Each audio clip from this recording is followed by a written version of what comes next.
Welcome to my diary, beloved. I'm Tatami, and today I want to talk about how it's easier to blame drugs than it is to address the systemic issues that have led to so much of our nation self-medicating and becoming addicted to things. And it's easier to just dismiss people as addicts. It's easier to just dismiss people as unable to control themselves or looking for the easy way out when than it is to address the fact that we're all in this incredibly messed up system that keeps people in desperation, that keeps people in poverty, that keeps people working so much, so hard, and for so little reward, for so little of the American dream, as they like to call it. I think that there's just so little effort put into our health care, put into our mental health care, put into our living situations. Our housing crisis is just steamrolling out of control, and we don't have any politicians really that are addressing it to much of any degree. We have, AOC. And like I said before, she's not really radical about things. She's very mild. She'll mildly, okay, can we talk about climate change? Can we talk about public housing? But it's not enough. It's not enough to have one person mildly bringing things up. We need people combatively in droves bringing this up, because it's such a serious issue that is being completely ignored, and it's going to get to the point where it's not going to be rectified at all easily. It's just going to keep steamrolling, and we're going to just keep seeing this issue with drugs coming up over and over again. I've noticed that the media just keeps wanting to talk about like fentanyl and, like, I don't know, whatever else white people are taking, meth and heroin. And they're trying to approach it with a element of empathy that they didn't have for the crack epidemic, probably because of who's taking it. But even when they try to approach it with empathy in that way, there's still a staunch refusal to address the underlying problem, the problem of low wages, the problem of desperation, the problem of not having stable housing. It's constantly unstable, and the problem of people living paycheck to paycheck. It's so much easier to just say, well, fentanyl is just so addictive. You can just look it in the eye and suddenly you're addicted to things. It's so much easier to go that route than to be able to just admit that there's this huge systemic problem of instability that's driving people in droves. And the thing is people aren't just addicted to those obvious drugs like fentanyl or alcohol or nicotine, right? People are addicted to sugar, they're addicted to food, they're addicted to like the carbs, the crunch, junk food, that type of thing. People are trying to find ways to soothe themselves because it's just too much to bear. People are becoming addicted to things like religion, and I've noticed that there's never a want to admit that there's such a huge problem underlying all of this that's leading to all this. It's so much easier to just say Americans are obese and eating too much. And you know what I'm saying? It's so much easier to just say, like, well, if they would just stop eating, if they would just stop drinking, smoking, ingesting, injecting, whatever, snorting, I don't know, it would all stop. But it wouldn't solve all of these issues that have led to it, that people are medicating themselves from, that people are trying to help themselves mitigate. And I'm just so saddened to see this state of affairs where all of that is getting worse and worse and worse, but no solutions, no actual solutions are being made. The solution is to criminalize, the solution is to condemn, the solution is to chastise and wag fingers fingers and blanket blame entire communities instead of focusing on how we can actually solve a lot of this. How can you solve the housing crisis? Oh, by public housing that is affordable, super affordable. I mean, like at cost affordable. I would prefer to have some type of free public housing for people, just basic shelter for people. But I understand that that would be a huge leap for a lot of Americans. So I think a pathway to that would be to have super affordable housing that's a couple $100s a month, and see how that helps with the private landlords, with the corporate landlords, their pricing when they realize people have other options and that there are other options. But sadly, we have there's kind of been that halt on public housing since the 90s. Somehow public housing was to blame, I guess, and so now we're all fighting over scraps. There is no public housing. The public housing lists are miles long, the years long to get Section 8, and when you get it, it doesn't actually cover anything. And if you make enough to cover what it doesn't cover, then you don't qualify anymore for certain things. So it's just this constant cycle of poverty. The wages are so low, but if if you ask for some of what your boss is stealing from you labor wise, right? If you weren't there working, your boss wouldn't be able to get all of those thousands of dollars, millions of dollars, depending on where you work, extra in cash, all that profit just going to one person. If you ask for that, you're somehow greedy. You're somehow asking for too much. The mentality has trained so many people to be okay with this, and be okay with the fact that they're not getting, to think it's some kind of internal fault that you're not making all this money, when in reality the system isn't conducive for you to make that money. The system isn't conducive for anybody more than those few people to be making millions and millions of dollars. These companies are making through the roof record profits, but somehow they don't have enough money to pay you accordingly so that you can live a normal life. But then they're wondering, where are all the workers? People are out here wondering, why is there a skeleton crew at my local Starbucks, at my local Little Caesars, at my local McDonald's, what have you? But the reality is they're doing this on purpose, and part of it is because poor people can't live in certain cities anymore.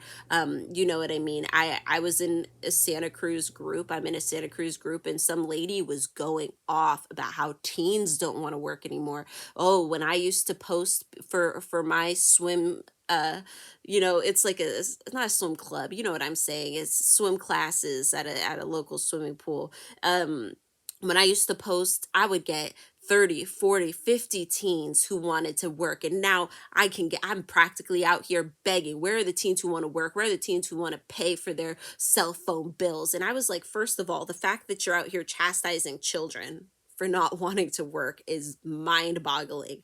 You maybe you should check your tone if you want people to work for you. Maybe you should be a little more humble, seem like a little nicer of a place to work, because I wouldn't ask my child to work for you. Even if they wanted a little extra spending cash, I'd be like, let's find somewhere else. But then second of all, this is the direct result of the fact that people who make minimum wage can't live in Santa Cruz. There's nowhere, you can't afford to live in Santa Cruz. So when the people who work minimum wage can't afford to live in Santa Cruz, their children, who are the children, right? It's not the rich people's kids who are out here, oh, I need to make a little extra money so I can get some sneakers, so I can get some extra candy, so I can get my cell phone or whatever. Rich people's are already paying for that for their kids.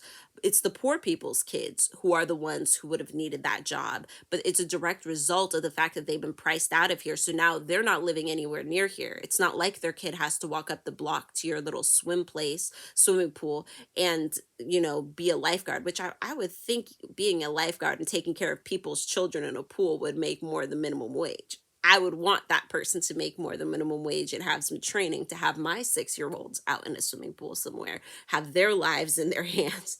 But at any rate, Those kids aren't here anymore. And are their parents supposed to drive them in from wherever they're at? No, these people are commuting out from different cities to come to work these minimum wage jobs at these cafes, these local cafes that you love so much, that you want to be able to go and get your specialized tea in Santa Cruz, and your specialized Santa Cruz burritos, and Santa Cruz, like California style pizzas and all these things. These people are having to drive from out, and I ain't driving back out for my child to make minimum wage and work for 3 hours before after school or something. It's just ludicrous. These people, we can't live in these places. The people are asking us to commute far, far out, to come to these places. And I know a lot of people will say like, oh, why don't you just move somewhere cheap, move somewhere where, like, and all that does, in my opinion, when people are like, why don't you just leave California? I can't outrun this problem. This problem is, first of all, it's spreading, and second of all, it's systemic. It doesn't solve anything for everybody to leave. What needs to be solved is this underlying issue that's leading to desperation, that's leading to sadness, that's leading to people not able to even get ahead even a little bit. So people are cutting off certain things, and you'll start to feel it. You start to feel it when poor people are just having to make those decisions to cut things off. Then suddenly it's, where are all the teen workers? You know what I'm saying? Why is it taking so long to give me such a simple meal request here at this quick restaurant, this cafe? So I find it really sad that we're at this point where people are pointing fingers at these surface issues, but it's so much easier to point your finger at these surface issues than it is to dig down deep. It's so much easier to say, oh well, if you didn't spend money on alcohol, oh well, if you didn't if you weren't addicted to drugs, oh well, if you just saved whatever money they think, the extra money they think you have that you're wasting. Just the delusion. If I had a Starbucks habit, you know how much extra money I'd have? Like, it's ridiculous. But the reality is that we are in a situation where these underlying issues need to be focused on, because if they are not focused on, it's just going to keep getting worse. It's just going to keep getting we're just going to keep seeing these numbers rise. We're just going to keep seeing these epidemics. It's going to be, today it's fentanyl, tomorrow it's going to be something else. And the reality is there is not a lot of focus on it. Our politicians are focused on who knows what. Like, at this point, like, I'm so serious. Like, I'm so tired of all the things that our media and our politicians are focused on. Like, we've had so much more of a dissertation on the slap of Will Smith, and people are writing paragraphs that on Jada, like she broke the law. It's just absurd. It's just absurd. I see more written about Johnny Depp and Amber Heard than I do about the housing crisis that's actually impacting all Americans. And it keeps us distracted. It keeps us in this same cycle that's not helping anybody. And it's just so sad, because it could be easily rectified. It would have been more easily rectified 5, 10 years ago. If we had been able to look into it, just simple looking into the future. It's not like you got to be a magician. It's just common sense. If this happens, what happens next? If we allow corporations to buy entire cities, if we allow the entire cities to become a nation of renters, people will never actually own a home in their own neighborhood. What will happen? But instead, it's let the corporations buy whatever. Let people who can't actually afford several houses buy several houses, and then oops, we had a pandemic and you couldn't actually afford the mortgage on those several places that you owned.